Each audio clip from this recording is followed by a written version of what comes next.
As we gather for this, the valedictory session of this esteemed conference, it is my great privilege to honor and introduce our chief guest and chairperson of this session. So, Dr. Vijay Kerkar, Vice President of Pune International Center. Welcome, sir. And our keynote speaker, Ms. Yamini Iyer, a distinguished figure whose works and contribution have significantly influenced the realm of policy research and governance in India. Ms. Iyer is the President and Chief Executive of the Center of Policy Research, CPR, one of India's most prestigious and influential think tank.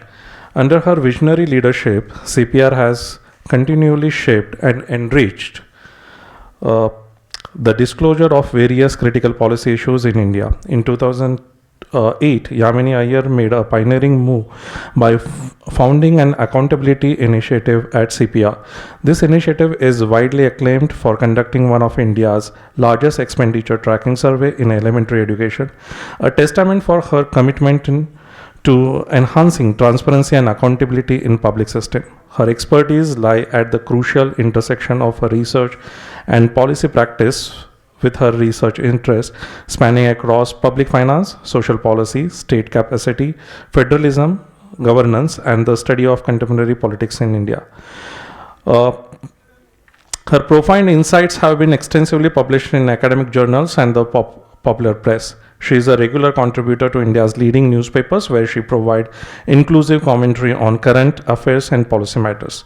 Ms. Iyer's academic journey spans prestigious institutes like the London School of Economics, Cambridge University, and Delhi University, bringing a global perspective to her insightful analysis. Ladies and gentlemen, please join me in welcoming Ms. Iyer, a true thought leader and inspiring to those starving for a better understanding and shaping public policy and governance in India and beyond. Welcome, ma'am. And now I hand over to Kerkar, sir. Over to you, sir. Thank you.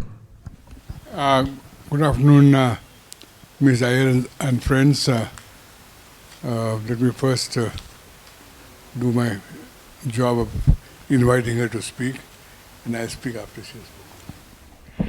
Good afternoon, and thank you very much. It's an absolute... I think there was a little bit of feedback. It's an absolute privilege for me to be here amongst friends, mentors, so many learned people in the room whose work has deeply influenced my thinking.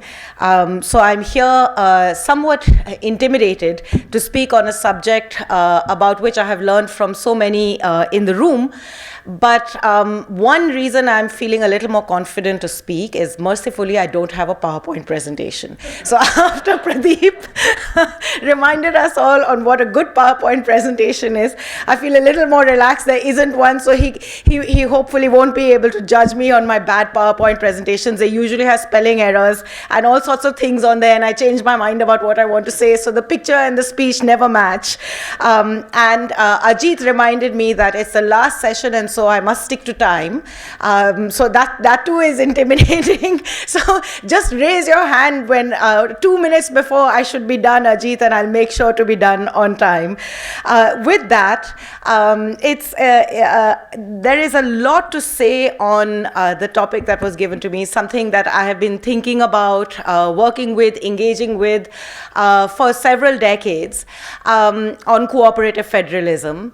And what I wanted to do in the course of my remarks is really posit not specific policy recommendations, although I know I'm going to be asked eventually to what are the 3 recommendations that I have, so I'm racking my brains, but to really provoke us on this question, because through the course of the day, we've repeatedly hit against a wall.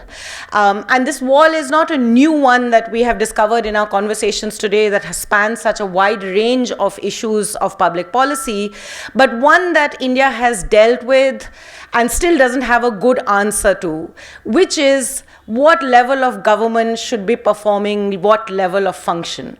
We lament repeatedly and regularly the nature of Indian governance. It is 20 years ago and more when I first started working in the field of public policy, this was the arena. I started working on questions of governance and accountability because governance was the big binding constraint that was getting in the way of growth.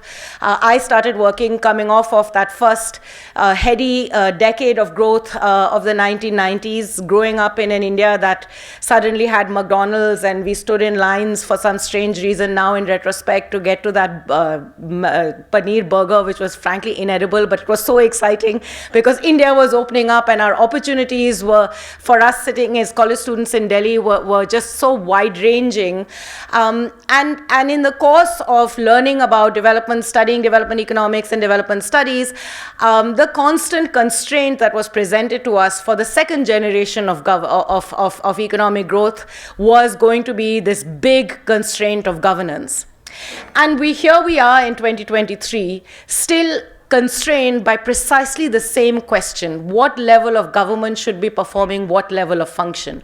And we all know that that matters because effectively for governance to work and the gains of growth to genuinely penetrate across the nation to all citizens, government needs to be responsive to the needs of people that they serve, and the nature of that response is most effective if we follow the principles of subsidiarity. I don't need to explain to this audience why it matters, but I'm tempted to share just one story from early field work I did in Bihar because it's so evocative of the challenge that we have been debating in different ways through the course of the day. When we were serving schools doing this expenditure tracking, we discovered that schools actually under the Sarva Shiksha Abhiyan have expenditure discretion where they can actually choose what they can spend on over a very small, less than 2% of the overarching school budget. Mostly money would come tied to various things. But even this 2% of money that used to come in the form of small grants to schools would often be sent orders from the district magistrate telling them what they should spend this development and maintenance grant for. So in one area of Purnia in Bihar, there was a unique line item in the Excel sheet for planning. The line item was for something called buildingless schools. And the school development grant, as we discovered when we looked at the bills and vouchers, was being spent on fire extinguishers. So this was a real puzzle because they really genuinely, I'm talking about 2013-14, there were schools that were awaiting their building grant for various reasons. They were actually being conducted under a tree, but they had also bought fire extinguishers. At least they had vouchers to suggest that that was the case. And when we tracked this whole thing back, we discovered that the reason that happened is because the district authorities ordered the purchase of fire extinguishers. And if you didn't give the UC for the fire extinguishers, next year's grant would not come. This school could have done with many other things. For instance, they could have bought more textbooks, they could have bought different types of teaching learning material, they could have got an extra teacher to come and teach children to help in remedial, all very relevant challenges to schools in Bihar. Instead, they bought fire extinguishers. At least they needed the UC for the fire extinguishers. God only knows where the money went, in order to ensure that they ticked off the box, because we didn't actually allocate the right level of function at the right level of government. We have a culture of governance that is consistently looking at line item expenditure, not giving discretion at the right level of the grassroots, where money ought to be spent in ways that reflect and respond to the needs on the ground. The challenge that we confront today is how do we, having recognized this reality, and one that was recognized all the way back in 1991-92 when we did the 73rd and 74th Amendments, move forward? And what I want to posit is that in the course of these 30 years, as our politics and governance has transitioned, we've actually hit a wall. And we need to be thinking about this wall, or at least be provoked by these walls, because until we don't find answers to these walls, we won't get to those magic bullet 3 things that we need to do in order for us to genuinely have the genuine cooperative federalism that was originally envisaged in the Constitution, and with the 73rd and 74th Amendment, genuine local self-governments. Let me put these 3 provocations to you, otherwise I'll run out of time and Ajit will tell me I spoke longer than I should. by starting with talking about politics. Ultimately, the question of what level of government should be performing what level of function is fundamentally a matter of power sharing and politics. And the question that has always been on my mind is that when we in rooms like this talk about cooperative federalism and decentralization, we often talk about it as an administrative slicing and dicing. We had a very detailed discussion about devolution, tax sharing, cesses. We talk about the nature of fiscal transfers. We talk about the nature of administrative functions, but we hide from politics. And the reason politics matters is because the nature of politics as we see today is actually, in fact, and across political parties, I'm not making a political party statement here, across political parties, has preferred to go down the road of deep political centralization. So if you think about questions of welfare, an area that I look at very closely, welfare increasingly, by virtue of the prowess of technology, has become a process that can be delivered through direct benefit transfers. And when these direct benefit transfers are provided to the citizen, it is always provided very effectively branded in the name of the political party leader. It is the national party, when the prime minister, it is the chief minister, it is always the centralized party leader that is extremely visible. And it is generating a form of politics where political power is being manufactured through this kind of very effective centralized party leadership oriented branding. What does it do then to the question of the role of local governments? Foundationally, local governments are meant to serve as the interlocutor between the citizen and the state. But when we are using technology to deliver benefits in ways that bypass that entire process, do we then risk undermining the presence of that local government completely? In fact, what is its role? But even more importantly, can you really talk about genuine power sharing when your political party architecture itself is now increasingly deeply centralized? So how do you think about genuine decentralization in the context of a formal political system in the electoral fray, which is always increasingly so deeply centralized? I can think at best of 3 or 4 ministers in state governments across political parties that became ministers from being sarpanches or became ministers from being Zilla Parishad presidents. And even Zilla Parishad presidents are fought on party tickets, so you would assume that there would be more political competition. But it is so rare. So again, where is the constituency for demanding greater devolution to states? We spoke in the morning, for example, about state finance commissions barely functioning or barely being formed. And in the course of that conversation, it struck me that because in the newspapers now we are reading about the prospect of the 16th Finance Commission members being announced, so it's all very live. If even the government of India today, where there is a lot of fraying of the federal balance, turns around and doesn't set up the 16th Finance Commission, states would be up in arms. It's just not, even BJP states would fight hard. It's just not in the realm of the norm of our political functioning that the Central Finance Commission would not be formed.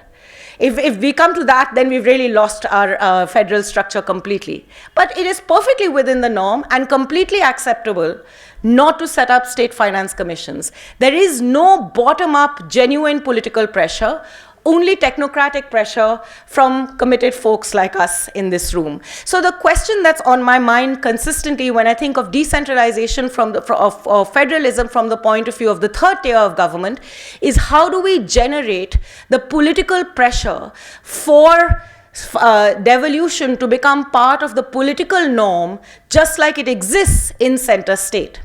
But in center state too, the nature of politics and this direct attribution game that is being played in politics creates its own challenges. In the days of coalition politics of the 90s and 2000s, there was a very interesting federal balance that kind of was that existed within the political sphere around political credit claim making.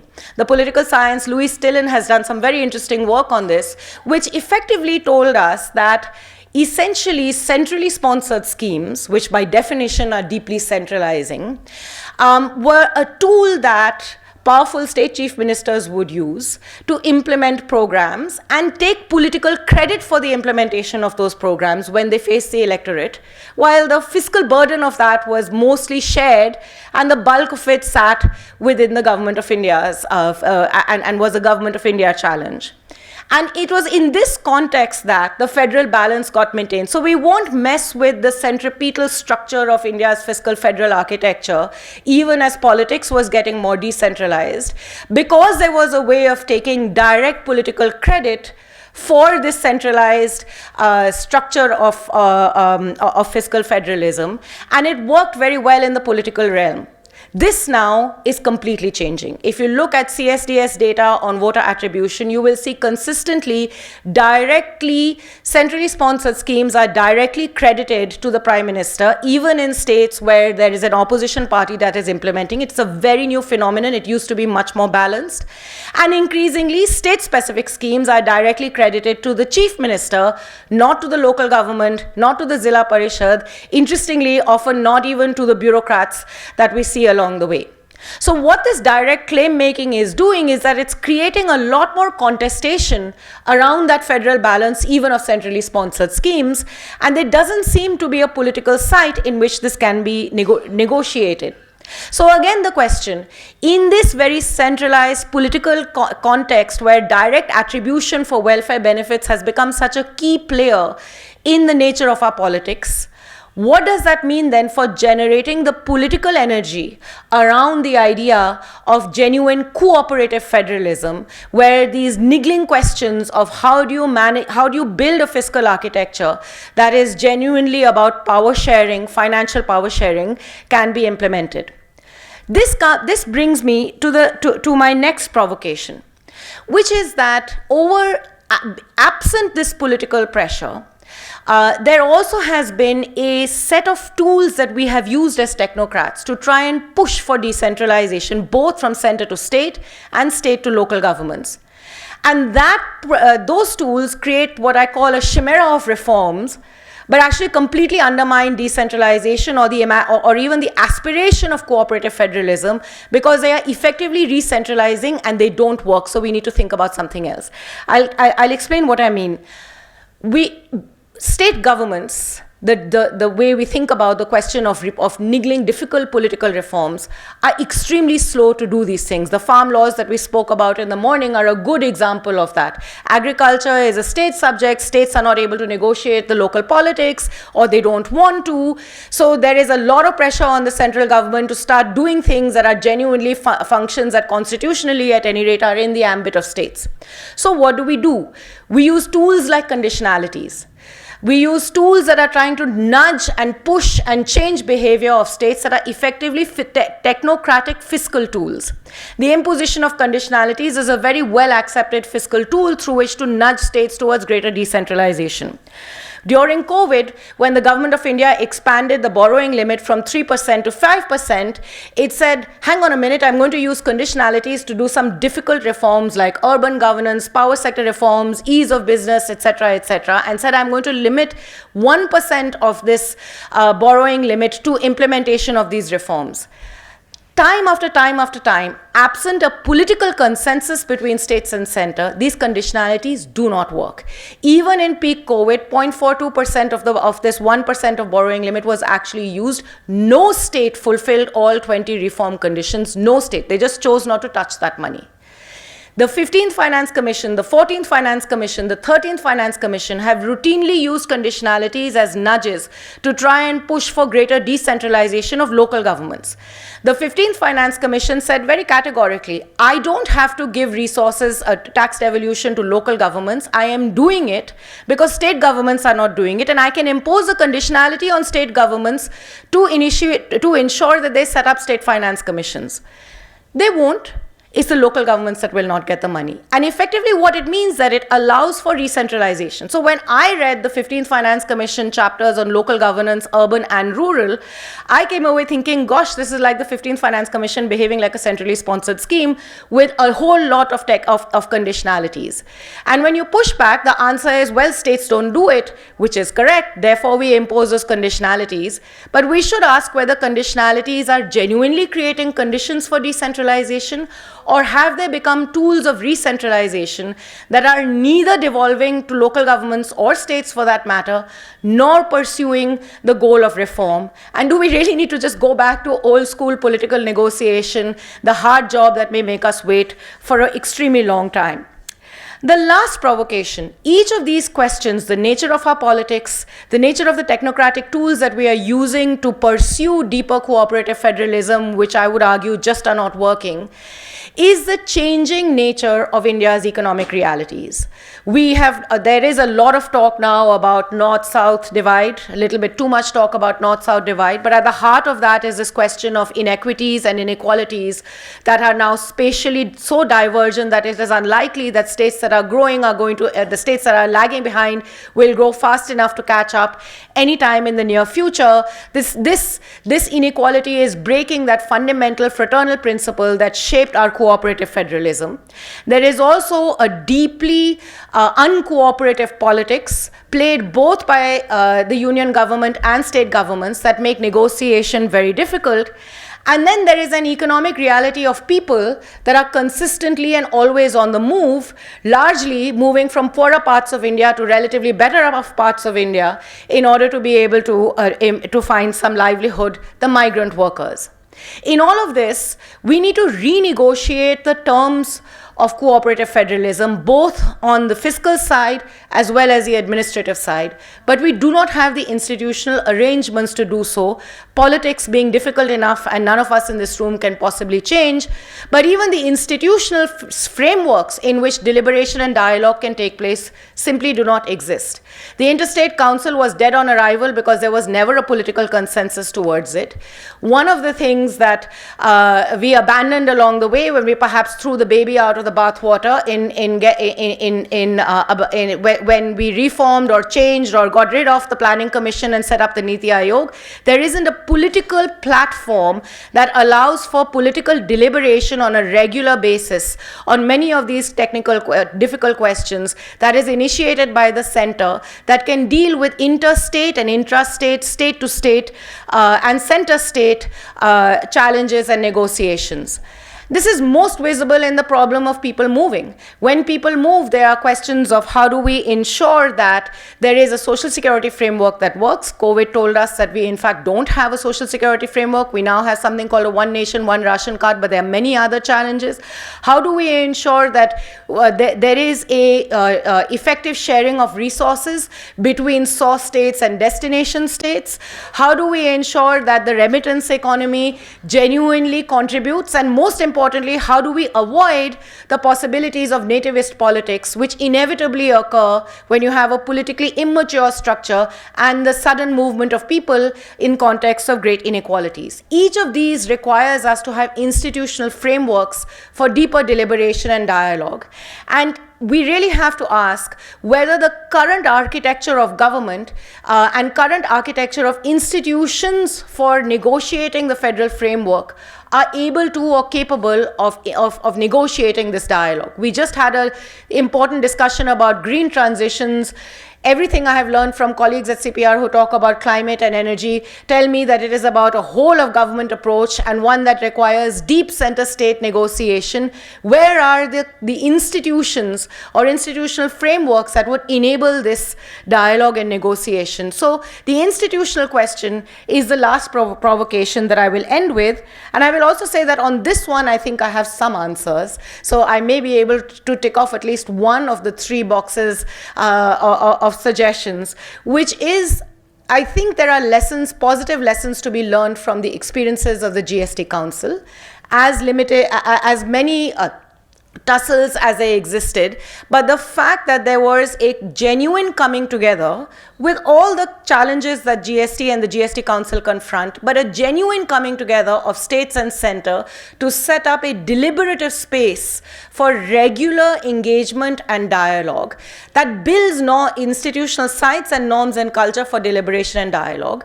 And this, I believe, this model can be very effectively extended to some of the other critical sectors of the economy where these kinds of center-state and state-to-state dialogues and deliberations are necessary. Interstate Migration Council could be one such suggestion that we urgently need. Revitalizing the Dead on Arrival Interstate Council would be the other suggestion that I would end with. We will not be able to navigate this very difficult world, and there is the specter of delimitation that is going to hit us very soon, which will have huge implications on the capabilities of negotiating the politics, the fiscal, the dynamics of fiscal federalism and the dynamics of administrative federalism. Absent these institutional frameworks, we will be in a firm era of uncooperative federalism, which could only be dangerous for India. So thank you. Friends, we won't have any Q&A session because I think we are already over this time. I'll just make a few remarks and as a conclusion of the whole last 2 days meetings. But before that, I just want to tell Yamini that I'm not as pessimistic as she is.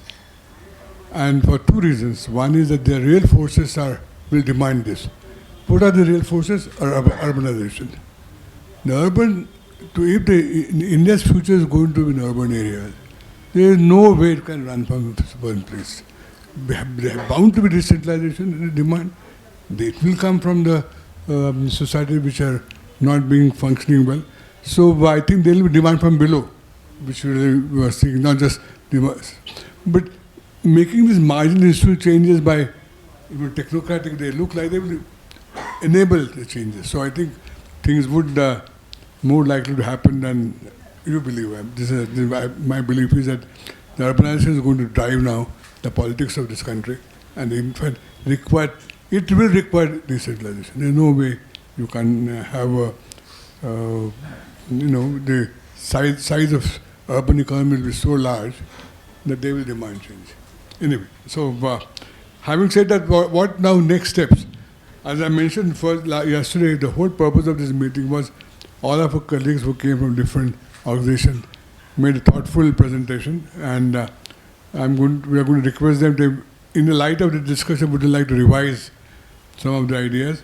So by timetable, by middle of January, if they can send it, then by end of January, Ajay Shah, who's our one-man think tank, will put them together, and it will prepare a document, but it will be sent to all the political parties on non-attributable basis. They will not attribute to anybody.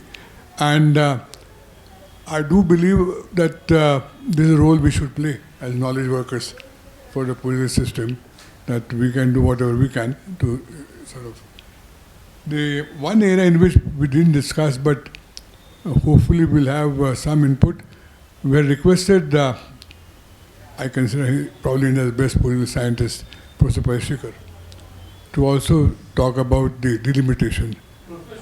Professor Parshikar, Suhas Parshikar, to write a paper on possible implications of delimitation, what sort of issues can come up and we can propose changes required in terms of, so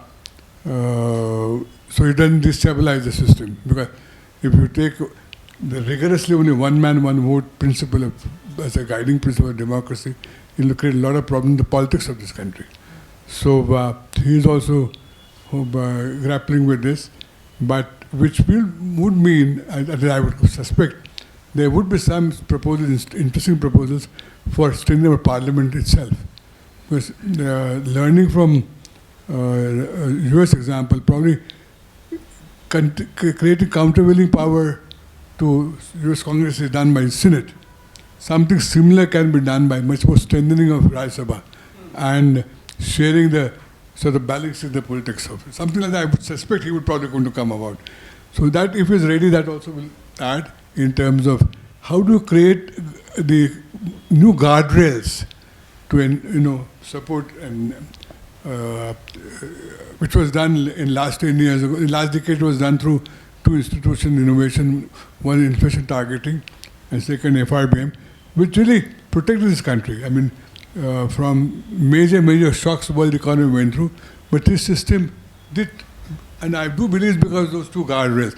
Not that we followed every letter to it, but it provided a framework and they did control the policy excesses. So something similar kind of guardrails probably would propose, and this I'm hoping that Professor Parsikar's paper would be there. So we would put that also if it comes out in time, and we will add that.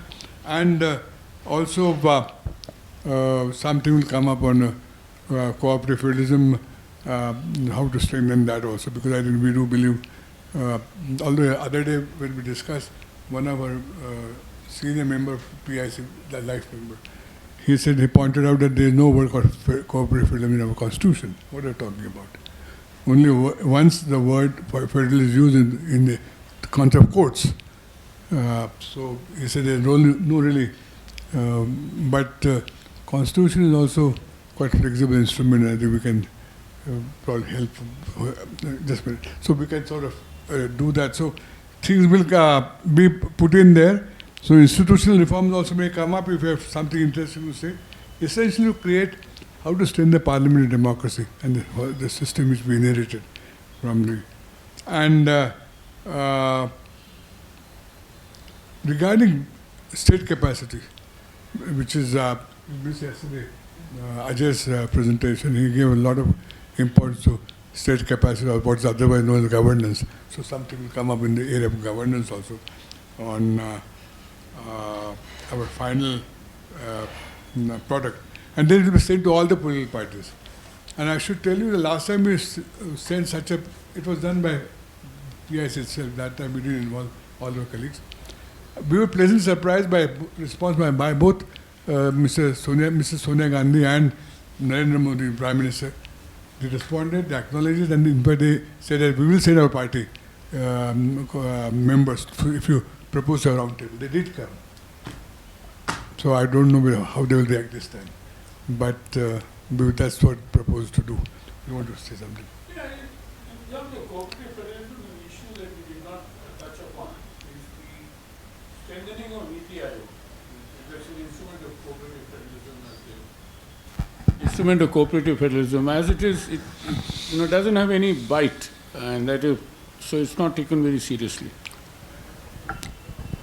And I'm a bit hesitant to say it or talk on it because I myself had written in the recent lecture in which I covered this point, and it has been sent to Ajay Shah if he accepts. The argument is very simple.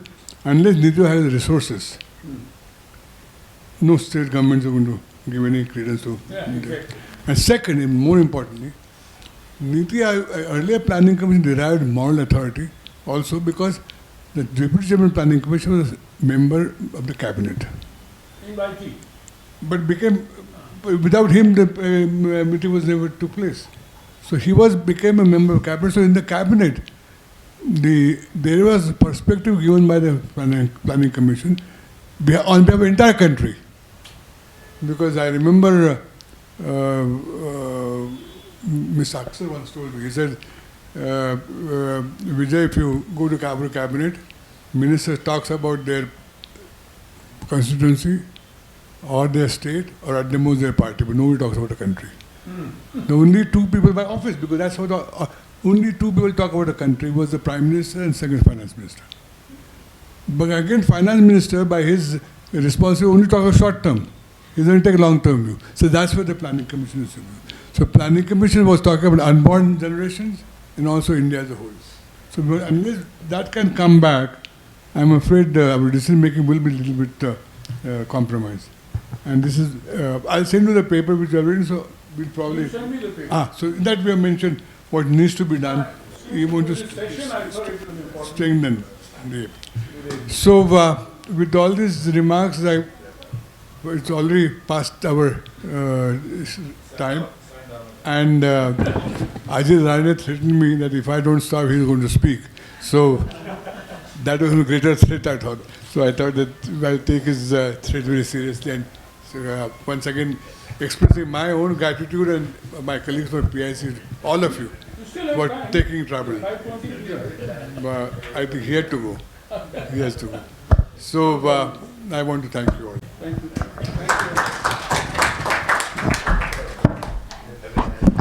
Okay.